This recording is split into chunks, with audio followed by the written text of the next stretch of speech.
भैरवगढ़, एक ऐसी जगह जहां की कहानियां सदियों से दफन हैं। उन्हीं कहानियों में से एक है नीलकाया की कहानी। एक ऐसा नाम जिसे सुनते ही सच कहूं तो रोंगटे खड़े हो जाते हैं। तो चलिए आज इस कहानी की गहराइयों में उतरते हैं। और कहानी की शुरुआत बस इस एक लाइन से होती है। ये लाइन ही आगे आने वाले तूफान का संकेत है। सोचिए, ये कोई मामूली चीख नहीं थी, बिल्कुल नहीं। ये तो उस आतंक की, उस खौफ की पहली दस्तक थी, जो दो दोस्तों की जिंदगी को हमेशा हमेशा के लिए बदलने वाला था। तो आइए मिलते हैं हमारे किरदारों से। दो दोस्त नील और समीर, एडवेंचर के शौकीन, अपनी पुरानी सी जीप उठाकर निकल पड़ते हैं एक ऐसे प्रतिबंधित जंगल में जहां जाना सख्त मना था। और उनका ये एक फैसला उनकी जिंदगी की सबसे बड़ी, सबसे भयानक भूल साबित होने वाला था। निकल तो गए थे रोमांच की तलाश में, लेकिन उन्हें क्या पता था कि उनका सामना किस बला से होने वाला है।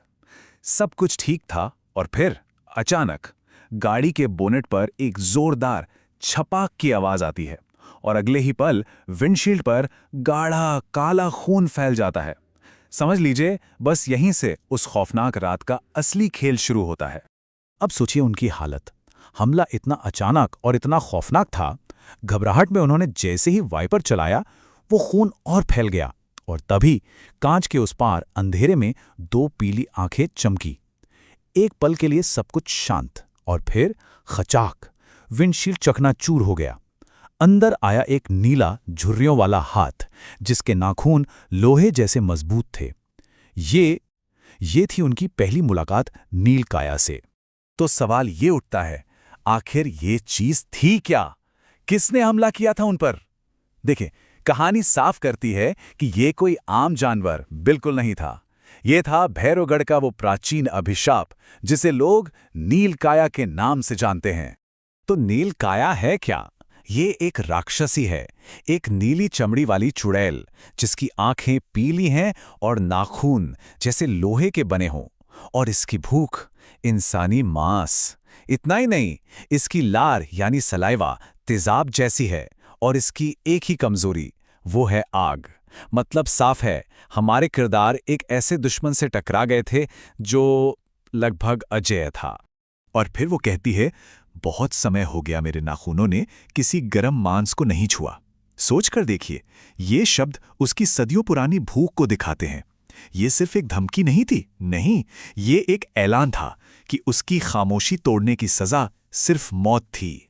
अब नील और समीर जैसे तैसे अपनी जान बचाकर एक पुराने से शिव मंदिर में छिप जाते हैं, और वहां उन्हें इस अजीब मखलूक के बारे में कुछ और जानकारी मिलती है।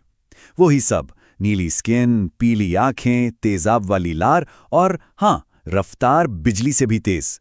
लेकिन सबसे जरूरी चीज, उन्हें उसकी कमजोरी का पता चलता है, आग, एक उम्मीद की किरण।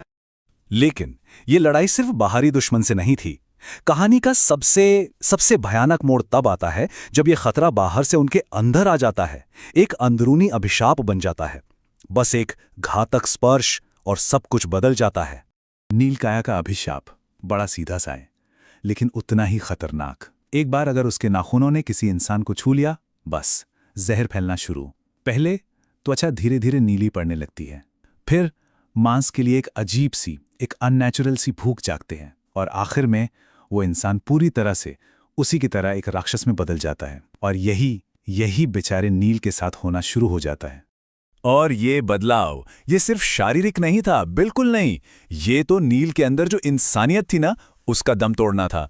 उसका इंसानी चेहरा धीरे धीरे एक राक्षस का रूप ले रहा था। ताकत तो बढ़ रही थी, लेकिन अब वो अपने दोस्त समीर की जगह नीलकाया के प्रति वफादार हो रहा था। यहां तक कि उसके नाखून वो भी आरी की तरह दांतेदार हो गए थे। कितना खौफनाक! समीर वो तो किसी तरह वहां से बच निकलता है, लेकिन बेचारा नील, वो पीछे छूट जाता है। बाद में जब पुलिस को उनकी जीप मिलती है, तो उस पे खून से एक संदेश लिखा होता है, अगली रात तुम्हारी है। एकदम सीधी धमकी। और ये समीर के लिए थी। लेकिन क्या कहानी यहां खत्म हो जाती है? नहीं। ठीक 1 साल बाद समीर भैरवगढ़ वापस लौटता है, पर इस बार वो अकेला नहीं है। इस बार उसके साथ है तांत्रिक अघोरानंद, एक ऐसा शख्स जो इस शैतानी ताकत का सामना करने के लिए पूरी तरह तैयार है। तो शुरू होती है आखिरी लड़ाई, और ये बेहद रोमांचक थी। समीर और तांत्रिक का सामना अब नील से नहीं बल्कि एक 7 फुट लंबे नील पिशाच से था। सोच सकते हैं, तांत्रिक ने अपनी सारी शक्तियों का इस्तेमाल किया, लेकिन आखिर में समीर को एक भयानक बलिदान देना पड़ा।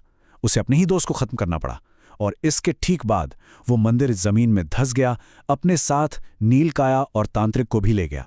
देखिए, तांत्रिक अघोरानंद कोई साधारण तरीकों से नहीं लड़ते हैं। उनके पास दैवी शक्तियां हैं। उनकी अभिमंत्रित भस्म से राक्षस की स्किन जलने लगती है, धुआं निकलने लगता है। रुद्राक्ष की माला, उससे तो उसको इतना जोरदार झटका लगता है जैसे बिजली गिर गई हो। और गौमूत्र, उससे तो चुड़ैल का चेहरा ही पिघल जाता है। मतलब ये दैविक और राक्षसी शक्तियों के बीच एकदम आमने सामने की टक्कर थी। और इस पूरी लड़ाई के बीच में एक पल ऐसा आता है जब असली नील वापस आता है।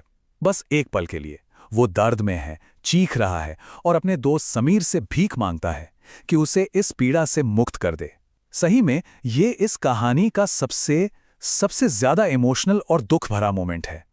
ये समीर के बलिदान को और भी बहुत भारी बना देता है। तो लड़ाई तो खत्म हो गई, लेकिन क्या कहानी खत्म हुई? शायद नहीं, क्योंकि जो विरासत पीछे छूट गई वो सिर्फ डर और दर्द की है। और वही सवाल, भैरवगढ़ का अभिशाप, क्या वो सच में खत्म हुआ? इस पूरी लड़ाई की कीमत बहुत बड़ी थी। नील गया, तांत्रिक अघोरानंद गए और न जाने कितने राक्षस मारे गए। आखिर में इस पूरी खौफनाक दास्तान से सिर्फ एक इंसान जिंदा बचकर निकला, समीर। लेकिन सवाल ये है कि क्या वो सच में बच पाया? और आखिर में हम सब इस एक सवाल के साथ रह जाते हैं। हाँ, नीलकाया और तांत्रिक दोनों मंदिर के साथ जमीन में समा गए, पर क्या इसका मतलब ये है कि वो मर गए? या फिर वो बस कैद हुए हैं नीचे अंधेरे में, सही मौके का इंतजार कर रहे हैं? ये कहानी हमें बस ये सोचने पर मजबूर करती है कि कुछ बुराई